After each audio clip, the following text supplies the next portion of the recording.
আপনারা দেখেছেন যে গত দুদিনে আজকে এবং গতকালকে তিনটা প্রধান রাজনৈতিক দল, প্রধান কিনা জানি না, দুটো তো প্রধান বটেই, বিএনপি এবং জামাত ইসলামকে আমি প্রধানই মনে করি। এনসিপি আমার বিবেচনায় একটা অপ্রধান রাজনৈতিক দল, কিন্তু আমাদের অন্তর্বর্তীকালীন সরকার যারা নিজেদেরকে নিরপেক্ষ দাবি করছেন তাদের কাছে কিন্তু আবার এনসিপি একটা প্রধান দলের মধ্যে পড়ে তাদের বিবেচনায়। এখানে এক ধরনের পক্ষপাতিত্ব আছে বলে আমি মনে করি। যাই হোক, তারা তিনটা দল যে প্রধান উপদেষ্টার সঙ্গে দেখা করেছেন এবং দেখা করে তিনটা দলের কাছ থেকেই আমি একটা পয়েন্টে একটা অভিন্ন দাবি বলেন অথবা অভিন্ন অভিযোগ বলেন সেটা আমরা পেয়েছি। সেইটা কি, সে অভিযোগটা কি? অভিযোগটা হলো যে কতিপয় উপদেষ্টার ব্যাপারে তাদের অভিযোগ আছে। বিএনপি বলেছে যে কিছু কিছু উপদেষ্টা মানে বিশেষ বিশেষ দলের প্রতি এক ধরনের আনুগত্য আছে অথবা এক ধরনের ভালোবাসা আছে, সম্পৃক্ততা আছে।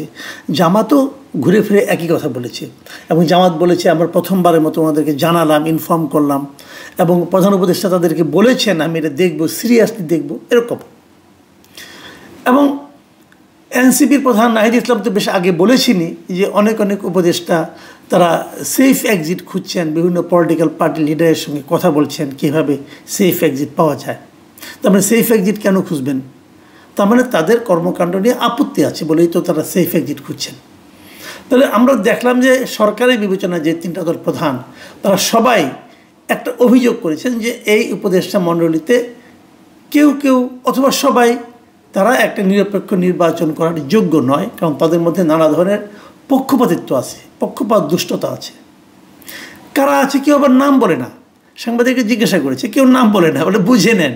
মানে বোঝার দায়িত্বটা আমার আর অভিযোগ করার দায়িত্বটা তাদের। ভালো একটা সমস্যা, মানে জনগণকে একটা মোটামুটি জিগজ্যাগ পাজলের মধ্যে ঢুকাই দিছে যে তুমি এই কুইজের জবাব দাও, আমি কিছু কমু না কিন্তু আমি অভিযোগ করব।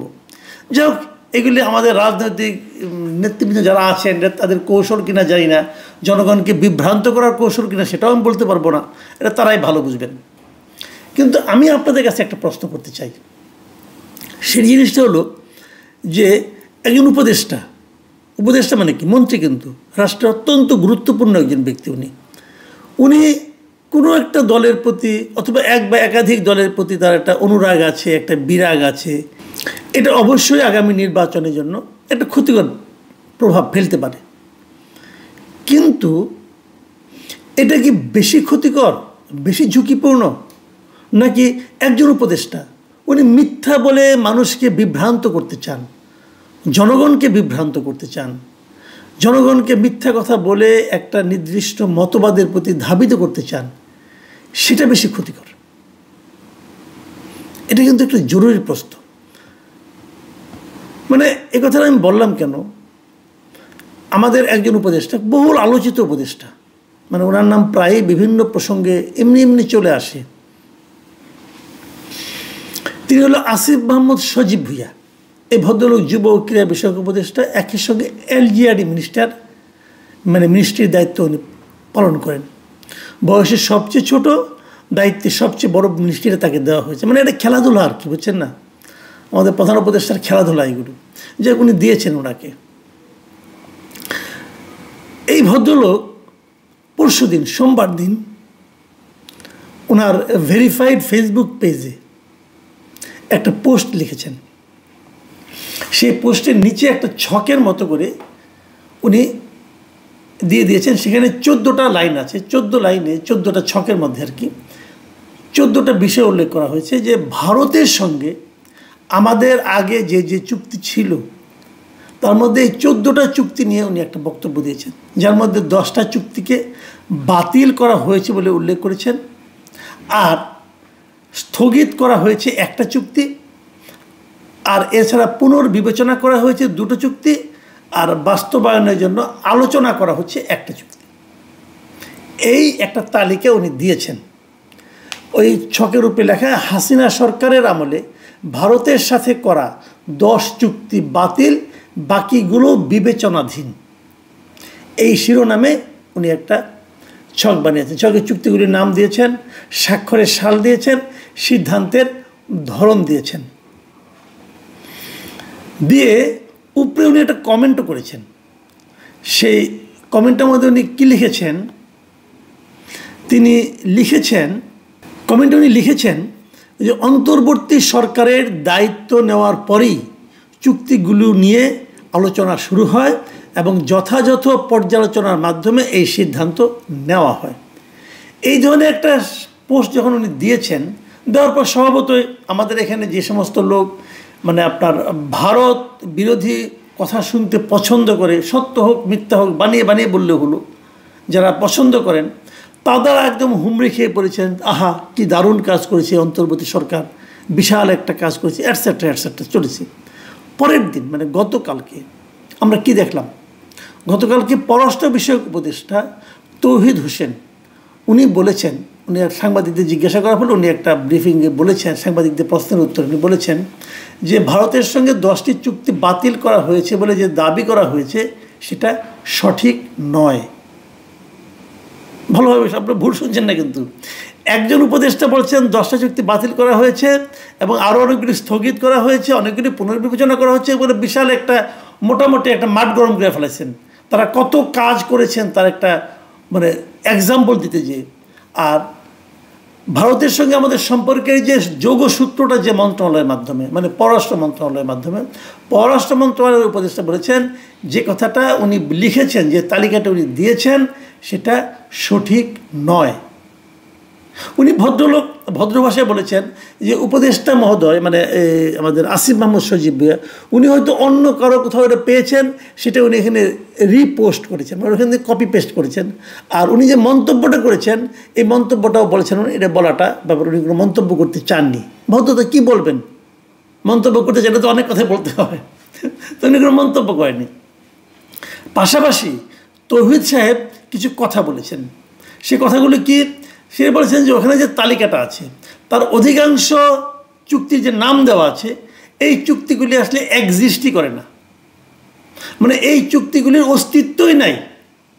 মানে সম্পূর্ণ কাল্পনিক একটা চুক্তির নাম উল্লেখ করে কাল্পনিক একটা সাল দিয়েছে, কোন সালে চুক্তিটা স্বাক্ষর হয়েছে, এবং কাল্পনিক একটা সিদ্ধান্ত দিয়েছে যেটা বাতিল করা হয়েছে। অধিকাংশ চুক্তি এক্সিস্টই করে না। মাত্র একটা কথা যেটা বলেছেন বাতিল করেছেন সেটা ঠিক আছে, মাত্র একটা, আর বাদ বাকিগুলো এক্সিস্টই, অনেকগুলো এক্সিস্টই করে না, অনেকটা হয়ই নাই, চুক্তিও হয় নাই, এরকম ঘটনা।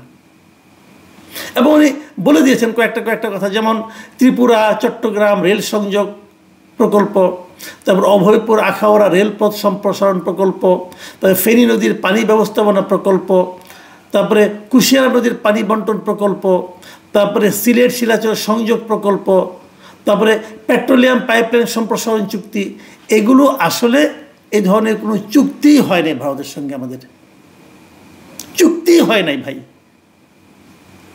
মানে আজগুবি একজন উপদেষ্টা, ওনার হয়তো অনেক বলবেন না বয়স কম, ছেলে মানুষ, বুঝে নাই, উত্তেজনার বশবর্তী দিয়ে দিয়েছে, সবই সত্য। কিন্তু পাশাপাশি সবচেয়ে বড় সত্য হলো এই ছেলেটার হাতে তো আমাদের বড়দের মন্ত্রণালয় আপনি দিয়ে রেখেছেন। আপনি কি দিবেন আপনার শিশুপুত্র যাকে আপনি খুব আদর করেন তার হাত থেকে আপনি পিস্তলটা তুলে দিবেন? তার হাত থেকে আপনাকে ছুরি তুলে দিবেন? তার হাত থেকে এক কাপ গরম চাও তো আপনি দিবেন না, যে সে নিজের শরীর পুড়িয়ে ফেলবে। আর তাকে আপনি বসিয়ে দিয়েছেন এত গুরুত্বপূর্ণ মন্ত্রণালয়, সে তো দেশ পুড়িয়ে ফেলার অবস্থা হয়েছে রে ভাই। এই কার কবলে পড়েছি আমরা? মানে একেবারে ভুয়া, হাস্যকর। আমার কাছে যে জিনিসটা সবচেয়ে ভয়ঙ্কর লেগেছে, মানে এরা কতটা দুর্বিনীত আচার আচরণের দিক দিয়ে, চিন্তা ভাবনার দিক দিয়ে। সোমবার দিন উনি পোস্ট করেছেন, মঙ্গলবার দিন উপদেষ্টা মহোদয় মানে পররাষ্ট্র উপদেষ্টা বললেন যে এগুলো ঠিক না, একটাও ঠিক না। আজকে বুধবার দিন আমি এটা যখন করছি, আমি আজকেও দেখছি তার ভেরিফাইড ফেসবুক পেজে ওই পোস্টটা এখনও আছে। তার মানে উনি এটাকে অন করছেন। এই হলো দেশের অবস্থা। তো আমাদের রাজনৈতিক দলগুলো গিয়েছেন, বলেছেন কারা কারা পক্ষপাতদুষ্ট। এই ভদ্রলোকের এই যোগ্যতাকে, এই কর্মকাণ্ডকে আপনি কি বলবেন? আমার ধারণা তারা যে পক্ষপাতদুষ্টতার অভিযোগ তুলেছেন তার মধ্যে এই ভদ্রলোক আছেন, কিন্তু তার সঙ্গে এর যুক্ত হয়েছে অযোগ্যতা, যুক্ত হয়েছে ক্ষতিকর অযোগ্যতা। কিছু কিছু লোক আছে কোনো কাজ করতে পারে না, সে অযোগ্য। আর এ তো ভুল কাজ করে, উল্টাপাল্টা কাজ করে, এবং আমাদের প্রতিবেশী দেশের সঙ্গে সম্পর্ক মানে চরম খারাপ করার জন্য এই সমস্ত দুই একটা ঘটনাই যথেষ্ট। আপনি কত বড় বীর হয়ে গেছেন ভাই, যে আপনি এই ধরনের কাজ, অপকর্ম, এই ধরনের মানে প্রতিবেশীর সঙ্গে সম্পর্ক নষ্ট করার মতো রিস্ক নিতে পারেন। আমরা কি এটা করতে চাই? কেন করবো আমরা? আমি ভারতকে অপছন্দ করতে পারি, তাহলে আপনার ভারতের সঙ্গে পায়ে পাড়া দিয়ে ঝগড়া লাগাবেন? এই দায়িত্ব তো আপনাকে কেউ দেয় নাই রে ভাই, এই এখতিয়ারও আপনাকে কেউ দেয় নাই। আমি খালি একটা কথাই বলবো, যে মাথায় রাখতে হবে যে আপনাদের হাতে আমরা দেশটা তুলে দিয়েছি, আপনি দেশটাকে ডুবিয়ে দেওয়ার অধিকার আপনাকে আমরা দিইনি। আমি মনে করি এদের ব্যাপারে আমাদেরও এখন সতর্ক হতে হবে, আমাদেরও কণ্ঠ উচ্চকিত করতে হবে। প্রিয় দর্শক, এখন এই পর্যন্তই। আল্লাহ হাফিজ।